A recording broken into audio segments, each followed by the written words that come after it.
որ մեզ այս իրավիճակում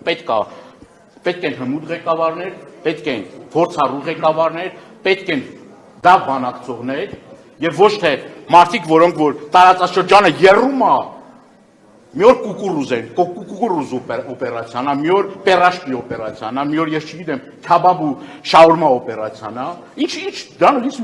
մեշիզներ եք տալիս հարևան եւ բարեկամ Իրանի Նիկոլ Փաշինյանը ասում է տեսնում են իրանք են հավաքվում Դե բոլորս էլ ուտում ենք, դե ինձ թվում է դուք էլ եք ուտում, ոչ մեկ սոված չի մնում, բոլորն էլ ուտում են, բայց ոչ մեկ իր ուտելիքները դե եթե Հայաստանի Հանրապետության շուրջ տեղի ունեցող իրադարձությունների ֆոնին, եթե քո հարևանի տունը ողբերգություն է, եթե քո հարևանի տունը դժբախտություն է, սքի մեջ է, դու ցանկապատի ծեսկում քու ուտելիքային բաներն ես ցուցադրում, ինձ թվում է դա նորմալ չի, ավելի քան նորմալ չի։ Իշխանությունը մեղադրում է ձեզ, որ վերջերս էլ Ղարաբաղի մասին չեք խոսում, Արցախի մասին չեք խոսում, ինչու չեք խոսում, եթե երբ որ ասում են Քոչարյան ասում էր 21 թվականին կկարողանայի կանխել, ասում է բա հիմա ինչ ասում։ Ինձ շատ ժամանակ մեղադրում են, որ շատ եմ խոսում, բայց ես կարծում եմ, որ դուք երևի ուշադիր չեք կոնկրետ իմ եւ իմ գործընկերների ամենօրյա եւ այդ խնդիրների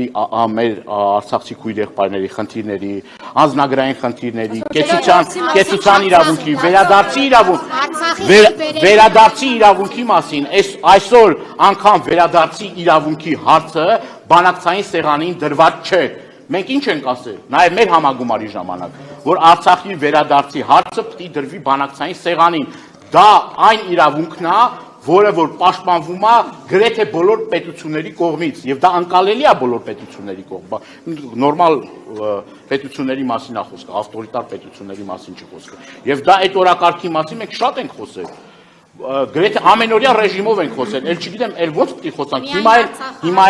Հիմա էլ նորից էլի կրկնում եմ, որ արցախահայերի վերադարձի իրավունքի հարցը այս փուլում շատ իրատեսական է եւ դա մենք պետք է անընդհատ խոսենք դրա մասին եւ այս խնդիրները պետք է